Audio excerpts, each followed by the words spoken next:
कहानी की शुरुआत एक छोटे से गांव से होती है, जहां एक खूबसूरत लड़की जिसका नाम राधिका था, अपने माता पिता के साथ रहती थी। राधिका अपनी सुंदरता और चतुराई के लिए जानी जाती थी। गांव के लोग उसे जंगल की रानी कहते थे। एक दिन राधिका ने सुना कि जंगल में एक खजाना छिपा हुआ है, जिसे डाकुओं ने छिपा रखा है। राधिका का मन खजाने की खोज करने का कर रहा था। गांव में डाकुओं का खौफ था। उन्होंने कई बार गांव को लूटा और लोग उनसे डरते थे। पर राधिका ने तय किया कि वह इन डाकुओं से डरने वाली नहीं है। उसने अपने दोस्तों के साथ मिलकर डाकुओं के ठिकाने की जानकारी इकट्ठा करने की ठानी।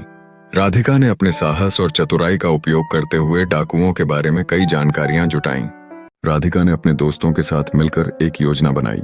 उन्होंने तय किया कि वे रात में डाकुओं के कैंप में जाकर खजाना खोजने की कोशिश करेंगे।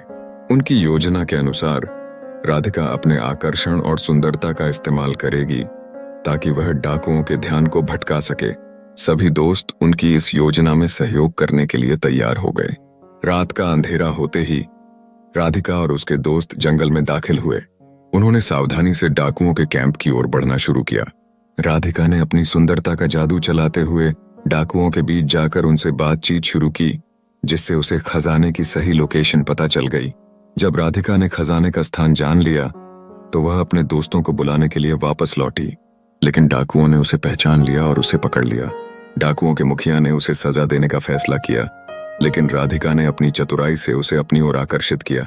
उसने कहा, अगर तुम मुझे छोड़ोगे तो मैं तुम्हें खजाने का रास्ता दिखा सकती हूँ। डाकुओं ने राधिका की बात मानी और उसे छोड़ दिया। राधिका ने उन्हें बताया कि खजाना किस दिशा में है। डाकू उसे अपनी योजना का हिस्सा मानने लगे। राधिका ने खुद को डाकुओं की विश्वास पात्र बना लिया और खजाने की ओर यात्रा शुरू की। जैसे ही वे खजाने के ठिकाने के करीब पहुंचे, राधिका ने देखा कि कुछ गांव वाले वहां डाकुओं का सामना कर रहे थे। राधिका ने तुरंत स्थिति को समझा और गांव वालों को मदद करने का फैसला किया। उसने डाकुओं से पहले गांव वालों को सूचना देने का सोचा। उसकी चतुराई ने गांव वालों को सजग किया। गांव वाले और डाकू आमने सामने आए। राधिका ने अपनी चतुराई से डाकुओं को भ्रमित करने का प्रयास किया। उसने गांव वालों को निर्देश दिए कि वे एकजुट होकर डाकुओं का सामना करें। डाकुओं की संख्या तो ज्यादा थी, लेकिन गांव वालों का साहस उनकी सुंदरता से और प्रभावित हुआ। काफी लड़ाई के बाद गांव वाले डाकुओं को पीछे हटाने में सफल रहे। राधिका की चतुराई और साहस ने न सिर्फ गांव वालों को जीत दिलाई, बल्कि डाकुओं को उनकी गलतियों का एहसास दिलाया। डाकुओं ने गांव को छोड़ने का फैसला किया और खजाना गांव वालों को लौटा दिया।